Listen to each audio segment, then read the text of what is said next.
Maya Chen sits in her silver Honda Accord outside 47 Maple Street, the house she called home for 17 years. The porch light she forgot to turn off this morning still glows, casting shadows across the perfectly manicured lawn that David always bragged about to their neighbors.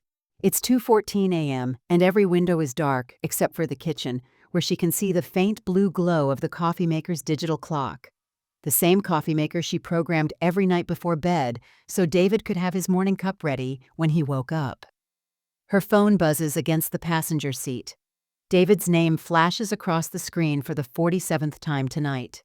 She knows because she's been counting the way she used to count his promises, his apologies, his excuses. The voicemail started an hour ago, progressing from confused to desperate to angry and back to pleading. She hasn't listened to a single one. Maya's hands grip the steering wheel so tightly her knuckles have turned white. Her wedding ring catches the streetlight, a simple gold band that once felt like a symbol of forever. Now, it feels like evidence of the biggest lie she ever told herself. 20 years of marriage, 2 beautiful children, a life that looked perfect from the outside. Their friends at the country club used to joke that she and David were relationship goals. Linda Morrison had said just last month, "Maya, you're so lucky. David adores you." The irony tastes like copper in her mouth. 3 hours ago, she was washing dishes in that same kitchen, humming along to the radio while David sat at the dining room table with his laptop. A normal Tuesday evening in their normal suburban life. Sophie was upstairs working on her college applications. Early admission to Northwestern, her dream school. Ryan was in his room, probably playing video games despite saying he was doing homework.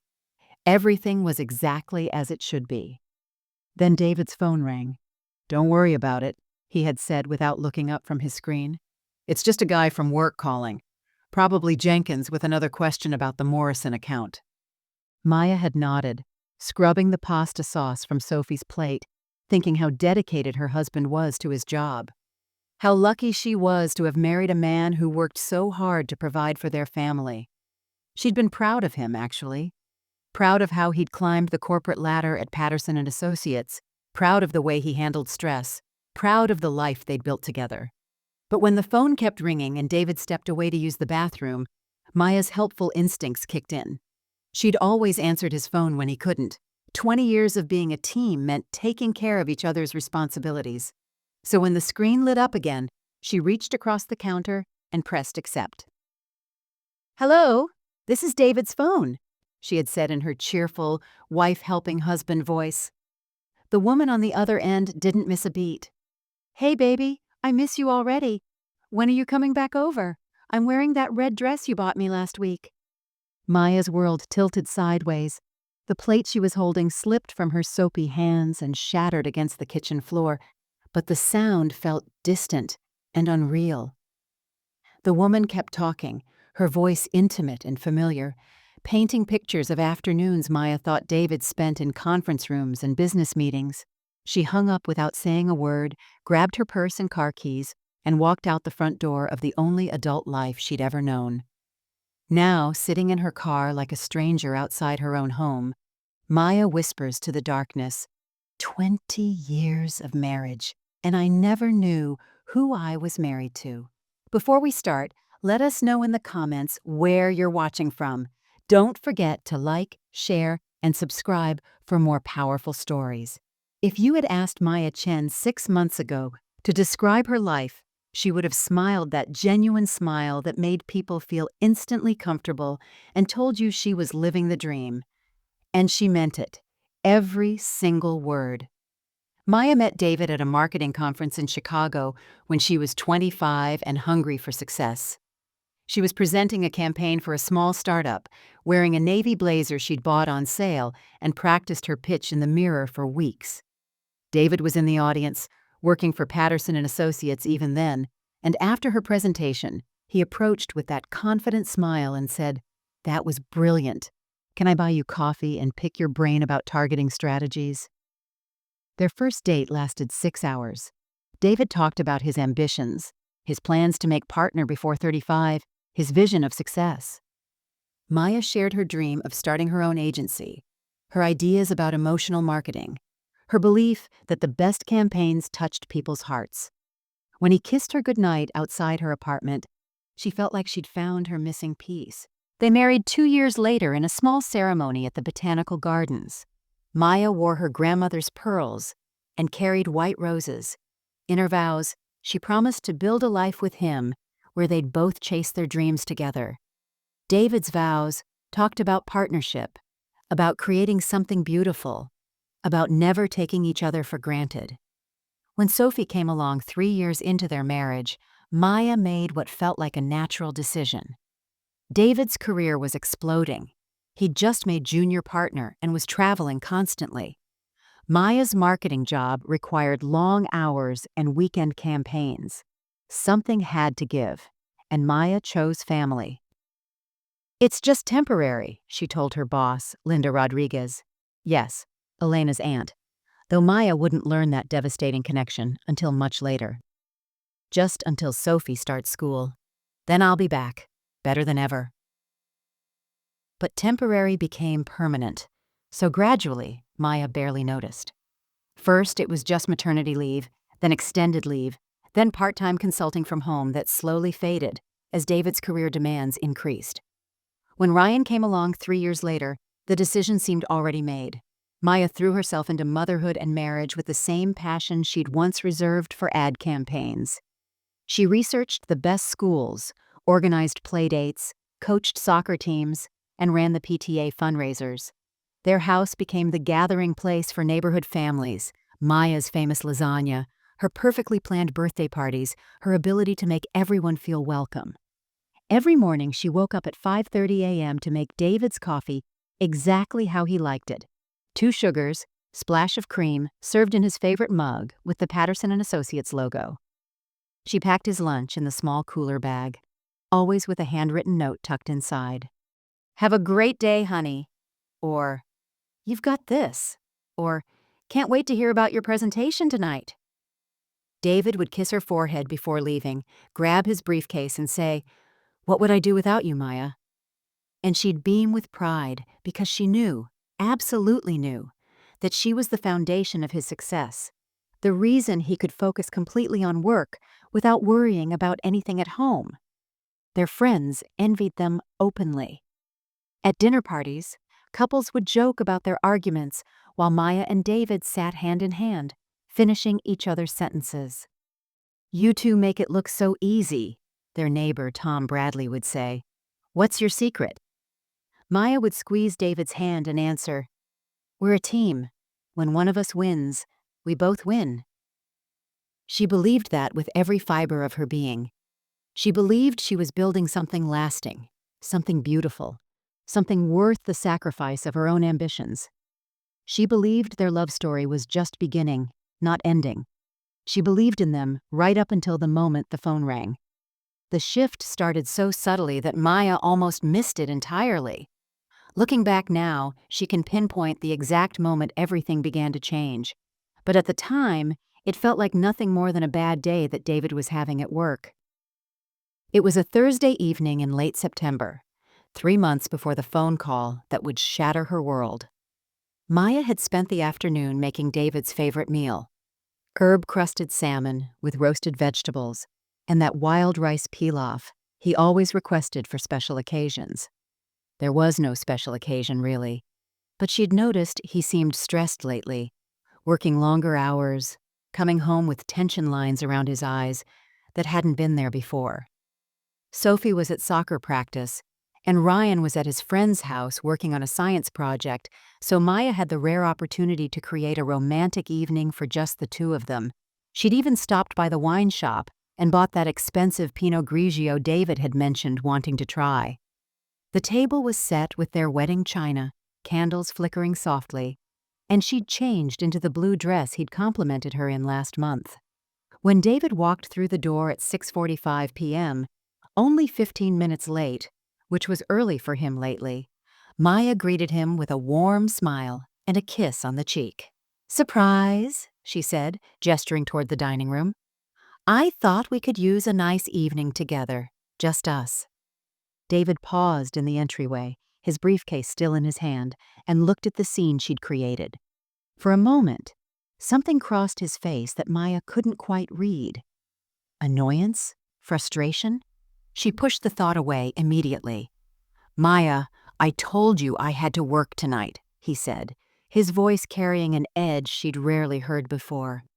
"The Henderson project is due tomorrow, and Patterson is breathing down my neck about the quarterly numbers." "I know, honey, but you have to eat anyway," Maya replied gently, maintaining her smile even as confusion clouded her thoughts. "I made your favorite salmon, and I thought maybe we could just talk for a few minutes. You seem so stressed lately, and I worry about you." David set down his briefcase with more force than necessary.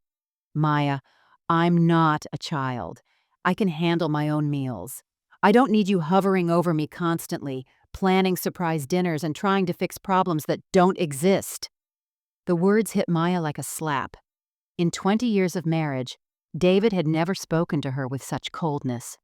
He'd been frustrated before, certainly, tired from work, occasionally short-tempered about household things, but never dismissive of her efforts to care for him, never cruel.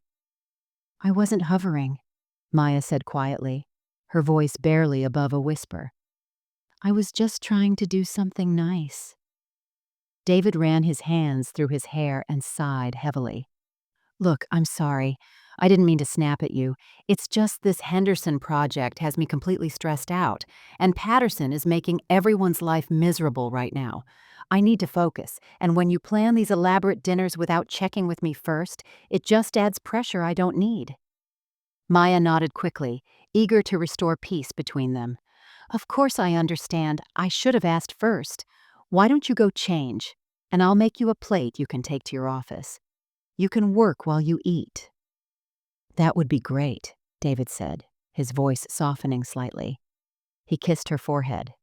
The same gesture he'd made thousands of times before, but somehow it felt different now. Obligatory rather than affectionate. "Thanks for understanding, Maya. What would I do without you?" But as he headed upstairs, Maya remained frozen in their candlelit dining room, staring at the beautiful meal that was growing cold, wondering why his familiar words felt like a question she was suddenly afraid to answer. The changes came in waves after that September evening, each one small enough that Maya could explain it away, but together they created a steady erosion of the connection she'd spent 20 years building with her husband. David stopped asking about her day. For 2 decades, his first question when he walked through the door had been, "How was your day, sweetheart?" Followed by genuine interest in her answers, whether she'd talked to her sister, how Sophie's college prep was going, if she'd enjoyed her book club meeting. Now he walked past her with a distracted "hey" while scrolling through his phone, earbuds already in place for whatever call was apparently more important than hearing about her afternoon.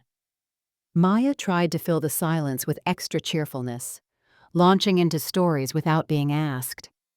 Last Tuesday, she'd been excited to tell him about Sophie's acceptance letter from Northwestern's early admission program, their daughter's dream school, the culmination of years of hard work and planning. "David, you'll never guess what came in the mail today," Maya had said as he sat at the kitchen counter, laptop open, typing furiously at some report. "Mm-hmm," he'd responded without looking up. "Sophie got into Northwestern, full academic scholarship." Maya's voice carried all the pride and joy of a mother watching her child's dreams come true. David's fingers never paused on the keyboard. "That's great, honey." Maya waited for him to ask for details, to share in her excitement, to at least look up from his screen. When he didn't, she continued anyway. "She wants to call you tonight to tell you herself. She's so excited to share the news with her dad."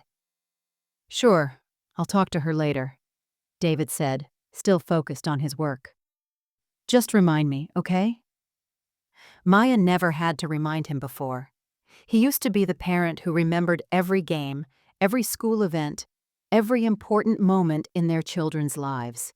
Now she was becoming the keeper of all family information, the one responsible for ensuring their father stayed connected to his own kids' milestones. Their anniversary dinner last month had been the breaking point Maya didn't recognize as a breaking point. They'd gone to Romano's, the same Italian restaurant where they'd had their first date 22 years ago.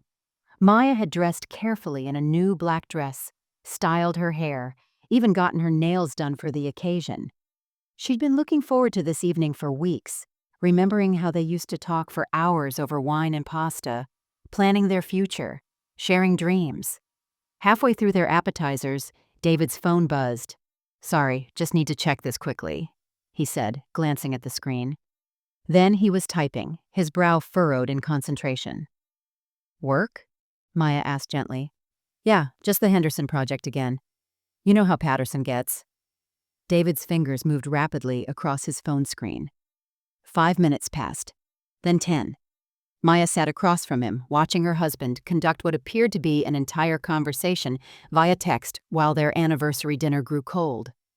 Other couples around them were laughing, talking, holding hands across their tables. Maya folded her napkin in her lap and waited. When David finally put his phone down after 15 minutes, he looked up with that apologetic smile she was seeing more and more often. "Sorry about that. Where were we?" But Maya had forgotten what they were talking about before his phone interrupted. She'd forgotten how to fill the space that his absence created, even when he was sitting right across from her. "It's okay," she said, cutting another piece of chicken marsala she no longer wanted to eat. "Just work stuff." "Exactly," David said, reaching for his wine glass. "Just work stuff." But Maya was beginning to suspect that nothing in her marriage was just anything anymore. The Morrison family barbecue was supposed to be one of Maya's favorite events of the summer. Linda and Tom Morrison had been hosting their annual 4th of July gathering for 8 years, and it had become a cornerstone of their social circle. 30 couples from the neighborhood, their children running around the expansive backyard, the smell of Tom's famous ribs mixing with laughter and conversation under string lights that Linda hung from every tree. Maya had always thrived at these gatherings. She was the one people sought out for parenting advice, the woman who remembered everyone's birthdays and brought homemade desserts that disappeared within minutes. David used to joke that she was the unofficial social director of their friend group, the person who made everyone feel included and welcomed. This year felt different from the moment they arrived. David seemed distant, checking his phone constantly, participating in conversations with only half his attention. But Maya was determined to enjoy herself, to recapture some of the easy social connection she'd been missing at home. She found herself in a circle with Linda Morrison, Sarah, and Jake Bennett, and the new couple who'd moved in down the street. The Hendersons, ironically enough, considering how much that project name had been dominating David's vocabulary lately. The conversation had naturally turned to their children, as it always did during summer gatherings. "Sophie is just incredible," Linda was saying. "I saw her helping Mrs. Patterson with her groceries last week. You and David have raised such thoughtful kids, Maya." Maya's face lit up with the genuine pride she always felt when talking about her children. "Thank you, Linda. Actually, we just got the most amazing news about Sophie's college plans." The group turned toward her with interested smiles, and Maya felt that familiar warmth of being heard, of having something worthwhile to contribute to the conversation. "She got her early admission letter from Northwestern last week," Maya continued, her voice full of excitement. "Full academic scholarship. She's been dreaming of their journalism program since she was 14, and she actually did it. I'm just so proud of how hard she's worked. All those late nights writing for the school newspaper, volunteering at the community center, maintaining her GPA while taking all those AP classes." She was gesturing animatedly, lost in the joy of sharing her daughter's achievement, when David's voice cut through her words like a blade. "Maya, nobody wants to hear every single detail about our kids' lives." The circle went completely silent. Maya felt her face flush hot as every pair of eyes turned first to David, then back to her. Jake Bennett cleared his throat uncomfortably. Sarah looked down at her drink. Linda Morrison's expression shifted from friendly interest to barely concealed shock. I mean, David continued with a laugh that sounded forced and hollow, we all love our kids, but you don't need to give everyone Sophie's complete academic history. People are trying to relax and have fun. Maya felt something die inside her chest. A small, vital part of herself that had believed she mattered in these conversations, that her pride in her children was welcomed and shared by their friends. The enthusiastic words she'd been about to say about Ryan's science fair project died in her throat. Of course, she said quietly, her voice barely audible above the distant sound of children playing in the pool. I didn't mean to go on and on. It's fine, David said, already turning back to Tom Morrison to ask about the new grill setup, dismissing both Maya and the moment as if it had never happened. But Linda Morrison was still looking at Maya with concern in her eyes, and Jake Bennett was studying his beer bottle like it contained the secrets of the universe, and Maya knew with horrible certainty that everyone in their circle had just witnessed her husband publicly diminish her in a way that felt both casual and cruel. She excused herself to use the bathroom and locked the door, staring at her reflection in Linda's decorative mirror, while silent tears traced paths down her cheeks, wondering when she had become someone whose joy was too much for her own husband to tolerate. 3 weeks after this barbecue incident, Maya was still carrying the humiliation like a stone in her chest. She'd replayed David's words 1,000 times, each repetition making her feel smaller, more invisible. The careful distance she'd started maintaining around him felt like self-preservation, but it also felt like dying slowly. Tuesday evening began like any other in their new normal. Sophie was upstairs working on her Northwestern application essays, the acceptance letter pinned to her bulletin board like a beacon of hope. Ryan was at the kitchen table, actually doing homework for once, instead of hiding behind claims of research that usually meant video games.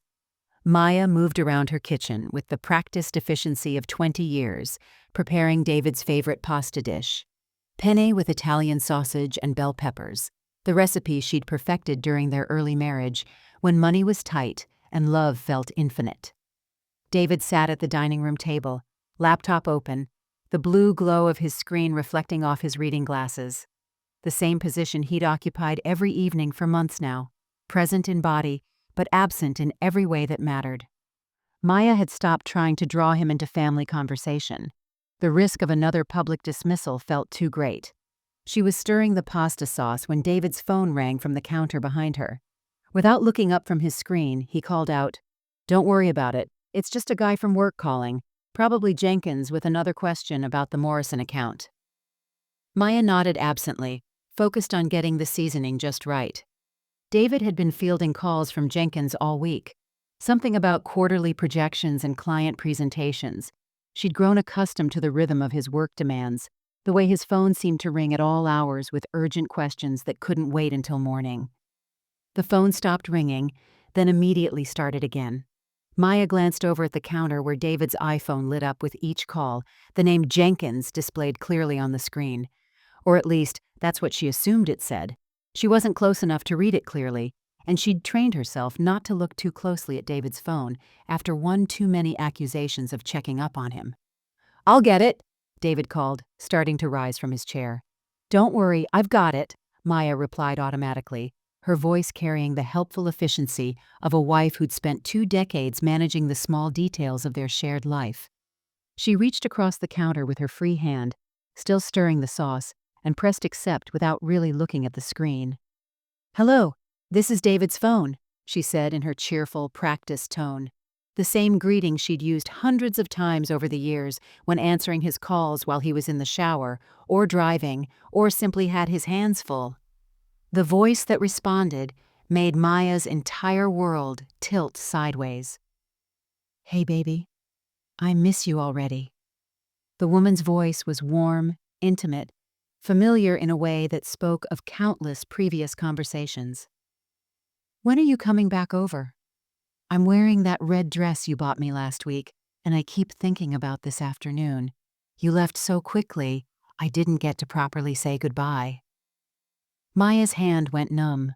The wooden spoon she'd been holding clattered into the sauce pot, splashing red across the white stovetop. But she barely noticed. Every sound in the house, Sophie's music upstairs, Ryan's pencil scratching against paper, the bubble of boiling water, faded into a distant hum as the woman continued talking. "David? Are you there? I know you said your wife thinks you're working late again, but I was hoping maybe you could sneak away for just an hour. I made reservations at that little place you mentioned, the one with the private booths." Maya's legs felt like they might give out beneath her.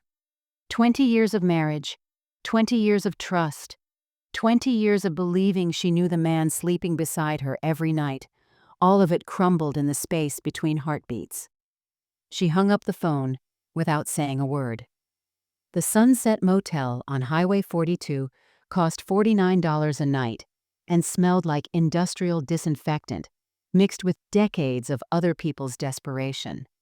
Maya had driven there on autopilot after leaving her house, her hands shaking so violently she could barely grip the steering wheel. She'd grabbed her purse and car keys, walked out the front door, and kept driving until she couldn't see her neighborhood in the rearview mirror anymore. The desk clerk, a tired-looking woman with kind eyes, hadn't asked questions when Maya paid cash for 3 nights with crumpled 20s she'd pulled from her wallet. Maya was grateful for the anonymity, for the ability to disappear into room 127 where nobody knew her as David Chen's wife or Sophie and Ryan's mother. For the first 24 hours, Maya didn't eat. She lay on the scratchy bedspread staring at the water-stained ceiling, playing the woman's voice over and over in her mind. "Hey, baby, I miss you already." The casual intimacy of it, the assumption that David would be happy to hear from her, the easy mention of private booths and red dresses and afternoons that Maya had believed her husband spent in conference rooms. Her phone buzzed constantly with calls and texts from David. The messages started apologetic and escalated to frantic. "Maya, please come home so we can talk about this." Then, "The kids are asking where you are. What am I supposed to tell them?" Then, "This is crazy. You're overreacting. Just come home." Maya turned off the phone and buried it in the bottom of her purse. By the second day, hunger forced her to the vending machine in the motel's dim lobby. She fed wrinkled dollar bills into the machine and selected items at random: stale peanut butter crackers, warm Coca-Cola, a package of powdered donuts that tasted like cardboard. She ate mechanically, sitting on the edge of the bed in the same clothes she'd worn when she left home, trying to process the magnitude of what she'd lost. It wasn't just David's betrayal, though that cut deep enough to make breathing difficult. It was the realization that she had no idea who she was without him. For 20 years, she'd defined herself through her relationships: David's wife, Sophie, and Ryan's mother, the woman who made everyone else's life run smoothly. She'd given up her career, her independence, her sense of individual identity so completely that she couldn't remember the last time she'd made a decision based solely on what Maya Chen wanted. She had $847 in her checking account, money she'd accumulated over years of careful grocery budgeting, clipping coupons, and choosing generic brands so David could have the name brand products he preferred. $49 a night meant she could afford 17 more days at the Sunset Motel before she'd be completely broke. Then what? She hadn't worked in 17 years. Her marketing skills were decades out of date. Who would hire a 45-year-old woman whose most recent professional experience was organizing PTA fundraisers? On the third morning, Maya caught sight of herself in the bathroom mirror and didn't recognize the woman staring back. Her hair hung limp and unwashed, her eyes were swollen from crying, and she was wearing the same blue dress she'd put on Tuesday morning when her biggest worry was whether she'd bought enough milk for the week. She picked up her phone and dialed her sister Sarah's number, then hung up before it could connect. How could she explain that her perfect marriage was a lie, that she'd been so naive, so trusting, so completely blind to what was happening in her own life? Maya Chen, who had once pitched marketing campaigns to Fortune 500 companies, couldn't even figure out how to explain her situation to her own family. She sat on the motel bed, surrounded by empty vending machine wrappers, and whispered to the silence, "Who am I if I'm not his wife?" The question echoed off the thin walls, and no answer came back. On her fourth day at the Sunset Motel, Maya made a decision that surprised even herself. She was going back to the house, not to reconcile, not to listen to David's explanations, but to get the things she needed to start figuring out what came next. She'd wait until David was at work and the kids were at school, slip in quietly, and grab enough clothes and personal items to last more than 3 days. The house felt like a museum of her former life when she stepped through the front door at 10:30 a.m. Everything looked exactly the same. The family photos on the mantel, Sophie's Northwestern acceptance letter still pinned to the refrigerator, the coffee maker she'd programmed every night for 20 years still blinking its familiar blue light. But it all felt foreign now, like props in a play she was no longer performing. Maya moved through the rooms mechanically, packing a suitcase with clothes and toiletries. She was in their bedroom, folding sweaters with the same careful attention she'd always given to household tasks, when she heard a car door slam in the driveway. Her heart hammered against her ribs as she peered through the blinds. But it was just the mailman continuing his route. The close call made her realize she needed to move faster. David could come home for lunch, or forget something important for a meeting. She was zipping up her suitcase when a thought struck her. If David had been having an affair for months, there had to be evidence. Credit card statements, receipts, something that would help her understand the scope of his deception. Maya had never been the type of wife to snoop through her husband's belongings. She'd always believed that trust was the foundation of marriage, that checking up on your spouse was a sign of insecurity rather than wisdom. But trust was a luxury she could no longer afford. She started with David's office, the converted bedroom where he worked from home and stored important documents. His filing system was meticulous, organized with the same attention to detail he brought to everything else. Tax returns, insurance policies, warranty information, all perfectly labeled and chronologically arranged. But when Maya pulled open the bottom drawer of his desk, looking for bank statements, she found something that made her stomach clench. A small wooden box, the kind used for jewelry or keepsakes, tucked behind a stack of old user manuals. Her hands trembled as she lifted it out and opened the lid. Credit card statements, but not their joint account. These were from a card Maya had never seen before, issued in David's name only. Her eyes scanned the charges with growing horror. Romano's Restaurant, the same place they'd gone for their anniversary, but charged 3 days later. Victoria's Secret, $247, purchased the same week David had claimed he couldn't afford the new dishwasher Maya had been requesting for months. The Riverside Inn, $189, dated on a Thursday afternoon when David had texted Maya to say he was stuck in meetings all day. Maya's hands shook as she flipped through statement after statement, watching her husband's secret life unfold in neat columns of dates and dollar amounts. Expensive restaurants she'd never been to. Hotel charges during supposed business trips that, according to his calendar on the refrigerator, should have been local workdays. Jewelry purchases she'd never received. And then she saw the name that made everything click into place. Elena Rodriguez. Charge after charge at Elena's boutique on 5th Street. Not payments to a store, Maya realized with dawning comprehension, but Venmo transfers to a person. Monthly transfers of $500, sometimes more, going back 8 months. Maya pulled out her phone with shaking fingers and photographed every statement, every receipt, every piece of evidence of the life David had been living while she clipped coupons and bought generic cereal to stretch their grocery budget. But it was the final item in the box that broke her heart completely. A handwritten note in David's familiar handwriting. Elena, thank you for making me feel alive again. I never knew what I was missing until I met you. All my love, D. Maya closed the box, returned it to exactly where she'd found it, and walked out of the house carrying more than clothes in her suitcase. She was carrying the truth. Maya sat in her Honda Accord in the parking lot of the Riverside Public Library.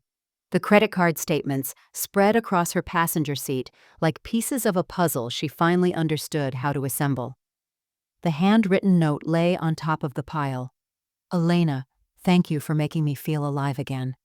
And every time she looked at it, something shifted inside her chest. Not the crushing pain she'd expected, not the self-doubt that had consumed her for the past 4 days at the motel, something sharper, cleaner, more focused than anything she'd felt in years. Anger, pure crystalline anger at the scope of David's deception. 8 months of secret credit cards and hidden expenses while she'd been clipping coupons and buying store-brand everything. 8 months of elaborate lies while she'd been worried about his stress levels and making his favorite meals. 8 months of him coming home to her bed after spending afternoons with another woman, letting Maya comfort him about work pressures that were actually romantic complications. But underneath the anger was something even more powerful: clarity. Maya Chen had not been the problem in her marriage. She had been the solution to every inconvenience in David's life, the person who made it possible for him to pursue his affair without any disruption to his comfortable routine. While she'd been managing every detail of their family's life, he'd been living a double life funded by credit cards she didn't know existed.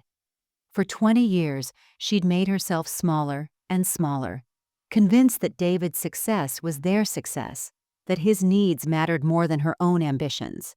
She'd apologized for taking up space, for expressing excitement about their children, for wanting connection with her own husband. She'd been so busy keeping everyone else happy that she'd forgotten to ask what would make Maya happy. But the woman who had once pitched marketing campaigns to boardrooms full of skeptical executives was still inside her, buried under years of grocery lists and soccer schedules and self-doubt, but not dead. Maya could feel her stirring to life, brushing the dust off skills she'd thought were irrelevant, remembering what it felt like to be competent and confident and in control of her own destiny. She pulled out her phone and opened LinkedIn for the first time in 3 years. Her profile was embarrassingly outdated. Her last position listed as Marketing Manager at Davidson & Associates, with an end date of 2007. But as she scrolled through her connections, she saw something encouraging. Her former colleagues had moved on to senior positions at companies she recognized, people who had once asked her advice about campaigns and strategy, people who had respected her instincts and creativity. Maya began updating her profile with steady fingers. Under Experience, she added, Independent Marketing Consultant, 2007 present. Specialized in community engagement, event coordination, and strategic communications for educational and nonprofit organizations. It wasn't a lie. Every PTA fundraiser, every school carnival, every successful community initiative she'd organized was marketing. She'd just been doing it for free instead of being paid what she was worth. She researched divorce attorneys, bookmarking 3 firms that specialized in asset protection and complex financial situations. She looked up rental properties in good school districts, places where Sophie and Ryan could finish high school without too much disruption. She calculated how much money she'd need to survive for 6 months while rebuilding her career. Then Maya Chen did something she hadn't done in 20 years. She made a decision based entirely on what was best for her. She drove back to the Sunset Motel, not to hide, but to plan. Tomorrow, she would start the process of reclaiming the life she'd given away. Tonight, she would remember who she used to be before she became David's wife. The woman in the mirror looked different now. Still heartbroken, still scared, but no longer small. Maya Chen was done apologizing for taking up space in her own life. Maya's transformation began with small, deliberate steps that nobody else would notice. She'd learned, over the past week of living in a $49 motel room, that survival required strategy rather than emotion. David had spent 8 months methodically building his secret life. Maya would spend the next few months just as methodically building her escape route. Her first stop was Riverside Community Bank, a branch she'd never used before, located 20 minutes from their neighborhood. The account manager, a professional woman about Maya's age named Patricia Wells, helped her open a checking account with the $847 she'd been carrying in her purse. "I'll need statements sent to a P.O. box," Maya said, her voice steady despite the strangeness of conducting financial business without David's knowledge. "I'm starting a consulting business, and I want to keep personal and professional accounts separate." Patricia smiled approvingly. "Smart thinking. Many of our small business clients do the same thing. Maya rented the P.O. box immediately afterward, paying for 6 months in advance. Box 247 at the Riverside Postal Facility became her first independent address in 20 years. The apartment hunting was more challenging. Maya needed something affordable, but still in Sophie and Ryan's school district, a place where they could stay with her during custody arrangements without feeling like their lives had been completely upended. After 3 days of searching, she found a 2-bedroom apartment above a bookstore on Main Street. Rent-controlled, recently renovated, with enough character to feel welcoming rather than temporary. "I can move in at the end of the month," Maya told the landlord, Mrs. Chen, no relation, despite the shared surname. "I'll need to pay the security deposit in cash, if that's acceptable." "Cash is always acceptable, dear," Mrs. Chen replied with a knowing look that suggested Maya wasn't the first woman who'd needed to start over quietly. Rebuilding her professional network required more delicate navigation. Maya couldn't simply blast her return to marketing across social media without David noticing, but she could reach out to former colleagues individually with carefully crafted messages. "Hi, Jennifer," Maya typed to her former assistant, now a senior marketing director at a consulting firm. "I hope you're well. I'm exploring opportunities to return to marketing after focusing on family for several years. Would you have time for coffee soon to catch up and get your thoughts on the current industry landscape?" The responses were universally positive. "Maya, of course I'd love to catch up. Your strategic thinking was always brilliant. The industry needs people like you." Her former boss at Davidson & Associates invited her to lunch. 3 other contacts offered to introduce her to potential clients or employers. Maya scheduled these meetings during David's work hours, telling him she'd joined a book club and was exploring volunteer opportunities, both technically true, if incomplete explanations. The legal consultation was the most important step. Attorney Sarah Martinez specialized in complex divorce cases involving hidden assets and financial deception. Maya spread David's secret credit card statements across the conference table while explaining her situation in precise, unemotional terms. "You've done excellent detective work," Sarah said, reviewing the evidence. "This level of financial deception strengthens your position considerably. How long do you need to prepare before filing?" "I want to be financially stable enough to support myself and potentially my children," Maya replied. "Give me 2 months to rebuild my client base and secure enough consulting contracts to demonstrate income stability." Sarah nodded approvingly. "That's smart. Courts look favorably on spouses who demonstrate they're prepared for independence, rather than just seeking revenge." Maya spent her evenings at the public library, using their computers to research marketing trends and update her skills. She took free online courses in digital marketing and social media strategy, filling in the gaps that 17 years away from the industry had created. David noticed none of it. When he asked about her daily activities, Maya's answers were truthful, but vague. "Book club was interesting. I met some lovely women. The volunteer coordinator showed me around their office. I spent some time at the library researching community programs." He seemed relieved that she was finding ways to occupy her time that didn't involve him.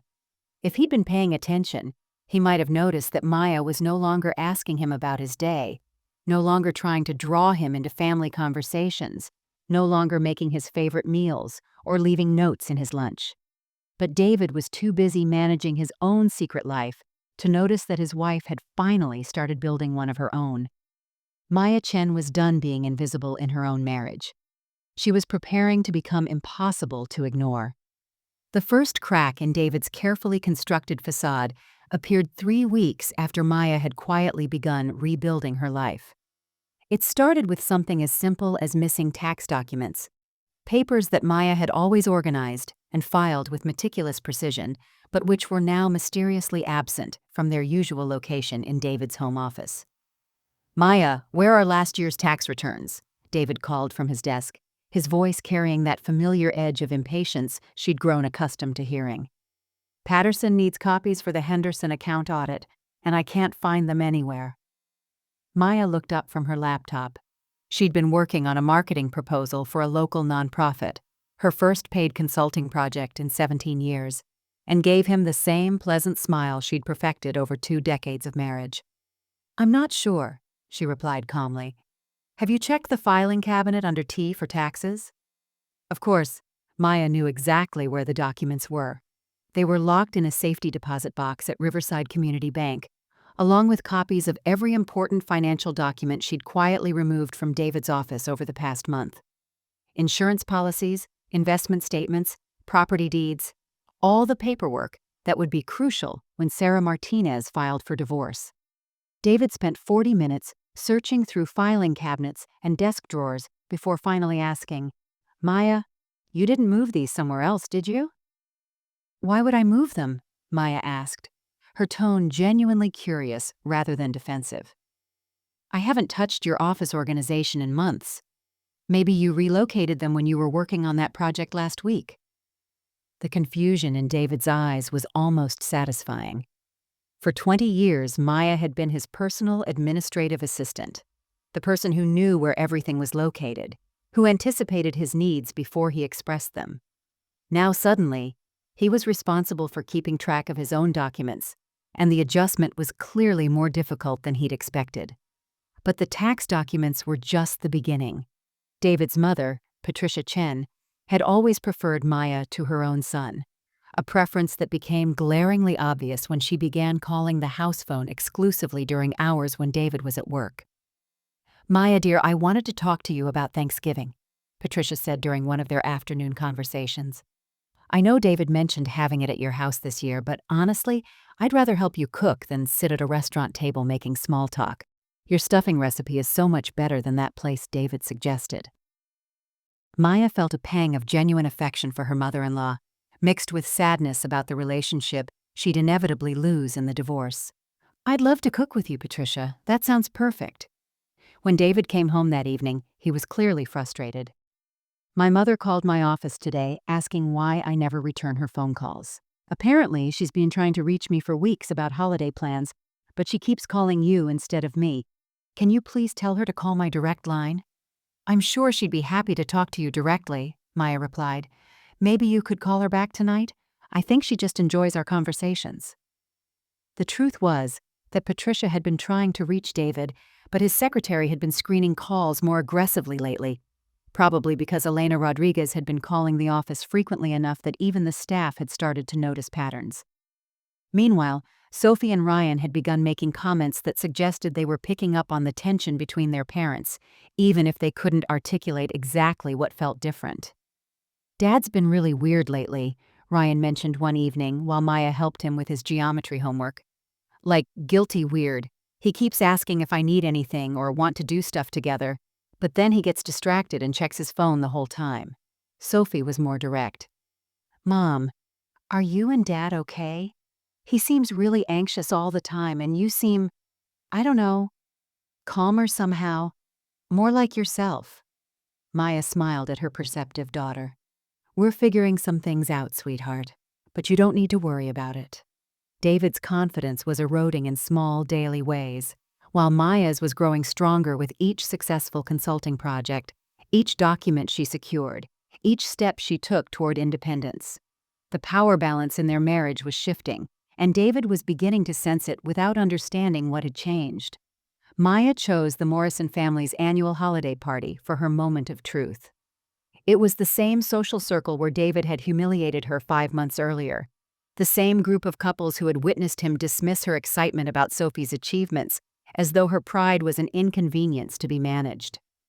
This time, Maya arrived at the party with a different kind of confidence. Her consulting business had generated $4,200 in revenue over the past 6 weeks. Not enough to live on long term, but sufficient to prove to herself and to divorce courts that she was capable of financial independence. She wore a new red dress, purchased with her own money from her own bank account, and she felt like herself for the first time in years. David seemed unusually nervous as they mingled with their friends, checking his phone constantly and glancing toward the door as though he was expecting someone. Maya understood why when Elena Rodriguez walked into the Morrisons' living room at 7:30 p.m., wearing a stunning black cocktail dress and scanning the crowd with the confidence of a woman who belonged there. Maya felt a strange sense of calm wash over her as she watched David's face go pale. Elena was younger than Maya had imagined, probably in her early 30s, with the kind of polished beauty that came from expensive salons and designer clothing. She was exactly the type of woman Maya had always suspected might catch David's attention if he ever decided his middle-aged wife wasn't exciting enough anymore. But what Elena didn't know, what David didn't know, was that Maya had been preparing for this moment for weeks. "David," Maya said quietly, touching his arm as Elena approached their group near the fireplace. "I think someone wants to say hello to you." Elena's smile was brilliant as she joined their circle, extending her hand to Tom Morrison with practiced charm. "Hi, everyone. I'm Elena Rodriguez. I work with David at Patterson and Associates." Maya watched the introductions with detached fascination, noting how Elena's eyes lingered on David, how she positioned herself just close enough to brush against his arm when she laughed. The performance was flawless, except for one crucial detail. Elena had no idea that Maya knew exactly who she was. "Elena!" Maya exclaimed with genuine warmth, stepping forward to shake her hand. "I feel like I know you so well. David talks about you constantly at home." Elena's expression flickered slightly, but she recovered quickly. "Oh, does he? We do work closely together on several accounts." "I'm sure you do," Maya replied, with a smile that could have been interpreted as friendly or knowing, depending on your perspective. "And thank you for those lovely dinner receipts, by the way. They really helped with our budget planning when I was organizing our financial documents last month." The color drained from David's face completely. Elena looked confused, glancing between Maya and David as though trying to solve a puzzle she didn't have all the pieces for. Maya reached into her purse and pulled out a manila envelope she'd been carrying all evening. "David, honey, I know this is a party, but could you sign these documents for me? They're time-sensitive and I don't want to forget." David's hand trembled as he accepted the envelope. Maya watched him open it and remove the divorce papers Sarah Martinez had filed that afternoon, his eyes scanning the legal language that would dissolve their 20-year marriage and divide assets he'd thought were safely hidden. The conversation around them continued. Linda Morrison was asking Elena about her background. Tom was refilling drinks. Other couples were laughing about holiday shopping. But Maya felt as though she and David existed in a bubble of absolute silence. "Maya," David whispered, his voice barely audible. "What is this?" "It's your copy," Maya replied calmly, loud enough for Elena to hear every word. "I'll be staying at my new apartment on Main Street. The children can reach me there whenever they need anything." She kissed David's cheek gently, the same gesture she'd made thousands of times during their marriage, and walked away from her old life with her head held high. Maya thought the divorce papers would be the end of David's deceptions, but 3 weeks later, she discovered that his betrayal ran deeper than secret credit cards and clandestine affairs. The revelation came through an unexpected phone call to her new apartment above the bookstore on Main Street. "Is this Maya Chen?" The voice belonged to a man she didn't recognize, his tone professional but strained. "Yes, this is Maya. My name is Robert Martinez. No relation to your attorney, though the coincidence is interesting. I'm Elena Rodriguez's husband." Maya sank into the chair by her window, watching snow fall on the quiet street below. "I see." "I saw the divorce filing in the legal notices section of the Tribune," Robert continued. "Elena Rodriguez listed as a party of interest in asset division. That's my wife. We've been married for 6 years, and I had no idea she was involved with anyone from Patterson and Associates until I saw your paperwork." Maya's mind raced. Elena was married. David hadn't just been having an affair with a single coworker. He'd been destroying 2 marriages simultaneously. "Mr. Martinez, I'm very sorry. I had no idea Elena was married." "Neither did I until recently." Robert's laugh was bitter. "Apparently our wives aren't the only ones who've been living with liars. I started investigating after I saw the legal filing, and what I found is going to interest you very much." 2 days later, Maya met Robert Martinez at a coffee shop downtown. He was a quiet man with kind eyes and the same shell-shocked expression Maya recognized from her own mirror. But he'd brought something that made Maya's carefully controlled composure crack for the first time since she'd left David.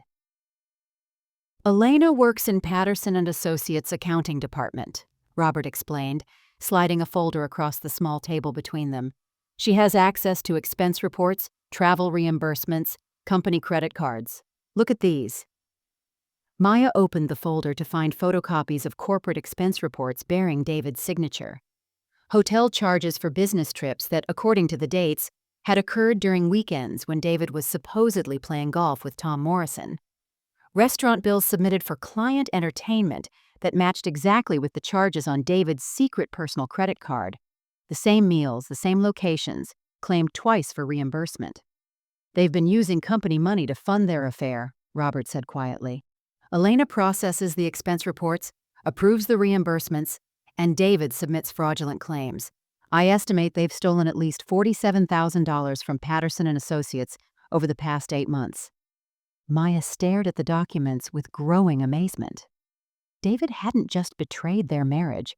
He'd been committing corporate fraud, using his position and Elena's access to steal from his own company. The same company where he'd been angling for senior partner, where he'd built his reputation on reliability and trustworthiness. "What do you plan to do with this information?" Maya asked. "I've already contacted Patterson and Associates' compliance department," Robert replied. "They're conducting a full audit of both Elena and David's activities, but I thought you should know first, since this affects your divorce settlement considerably." Maya's divorce attorney, Sarah Martinez, was ecstatic when Maya brought her Robert's evidence. "This changes everything," Sarah explained. "Corporate fraud is a felony. David's assets could be frozen pending criminal investigation, and Patterson and Associates will likely terminate him immediately.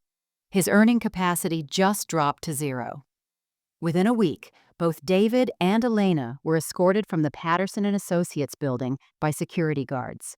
The local business journal ran a brief article about the embezzlement investigation, mentioning David by name. His professional reputation, built over 20 years, evaporated overnight. Maya felt a strange sense of poetic justice as she watched David's carefully constructed world collapse. He'd spent months lying to everyone: Maya, Elena's husband, their children, his employer, their friends. Now the lies were unraveling in spectacular fashion, and David was discovering what Maya had learned months ago. When you build your life on deception, eventually the foundation crumbles.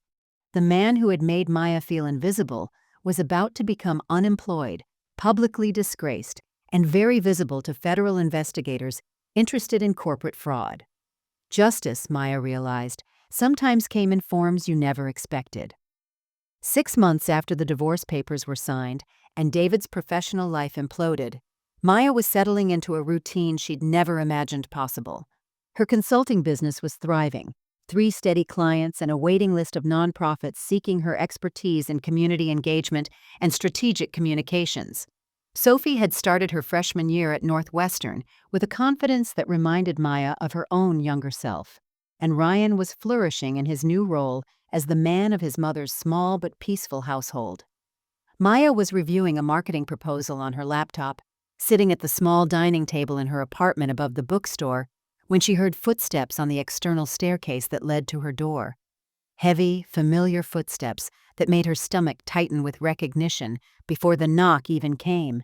She opened the door to find David standing on her small landing, holding a bouquet of white roses, the same flowers she'd carried at their wedding 23 years ago. He looked older than she remembered, grayer around the temples, wearing a suit she didn't recognize. His usual confidence had been replaced by something that looked almost like desperation. "Maya," he said, his voice softer than she'd heard it in years. "Please, can we talk?" Maya stepped aside to let him enter, not out of forgiveness, but out of curiosity. She wanted to hear what David Chen had to say now that his world had collapsed and hers had begun to rebuild itself into something stronger. "The kids are here," David said, glancing toward the hallway where Sophie and Ryan were supposedly doing homework, but were clearly listening to every word from Sophie's room. "They live here on weekends," Maya replied simply. "This is their home too now." David set the roses on her counter with the same careful attention he'd once given to his coffee mug placement. Maya, I've made the biggest mistake of my life. I don't know what I was thinking. I threw away everything that mattered for something that was never real. Maya remained standing, her arms crossed, studying the man she'd been married to for 2 decades. And what was real, David? This, us, our family, everything we built together. David's eyes were pleading now, desperate in a way that would have broken Maya's heart 6 months ago. I was an idiot. I was selfish and stupid, and I hurt the most important person in my life. But Elena meant nothing to me, Maya. She was just a distraction, a midlife crisis. You're my wife. You're my partner. You're the mother of my children. I was your wife, Maya corrected gently. Now I'm the mother of your children and the woman who's building a life you're not part of. But we could fix this, David continued, stepping closer to her. I've been going to therapy. I've been trying to understand why I sabotage the best thing in my life. Dr. Peterson says that men my age often make destructive choices when they feel like they're losing their youth, their relevance. But I see now that you were what made me relevant. You were what made me a better man. From the hallway, Maya could hear Sophie and Ryan whispering urgently to each other. She knew they were hoping she'd say yes, hoping their family could somehow return to the way it used to be. Part of her ached for the simplicity that would bring to their lives. But Maya had learned something crucial during her months of rebuilding. She didn't need David's approval to exist anymore. She didn't need his validation to feel worthwhile. She'd discovered that Maya Chen was a complete person all by herself, not just David's wife or Sophie and Ryan's mother, but a woman with her own dreams, her own capabilities, her own value. David, she said quietly, I hope you find happiness. I genuinely do. But I've already found mine, and it doesn't include being invisible in my own life ever again. She walked to the door and held it open, her message clear but not cruel. David left the white roses on her counter, and Maya threw them away after he was gone. 2 years after Maya Chen answered a phone call that shattered her world, she sits in her car outside Northwestern University, watching her daughter Sophie walk across the campus quad with the confident stride of someone who has never doubted her own worth. Maya is here for Sophie's journalism portfolio presentation, a project about resilience in modern families that Sophie says was inspired by watching her mother rebuild her life from scratch. The late afternoon sun catches the windows of the dormitory where Sophie lives, and Maya feels a profound sense of completion that has nothing to do with her failed marriage, and everything to do with the woman she's become since it ended. Maya Chen Consulting now employs 3 people and operates out of a bright office space downtown. Her specialty in crisis communications and organizational rebuilding has made her one of the most sought-after consultants in the region. Last month, she was featured on the cover of Regional Business Magazine under the headline, Second Acts, How Maya Chen Transformed Personal Crisis into Professional Success. The article mentioned her divorce only briefly, focusing instead on her innovative approaches to helping organizations navigate change. Ryan, now 16 and taller than his father, splits his time between Maya's apartment and David's smaller rental across town.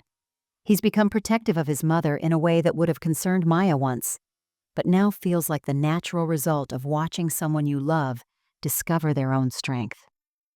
Last week, he told Maya that he was proud to be her son.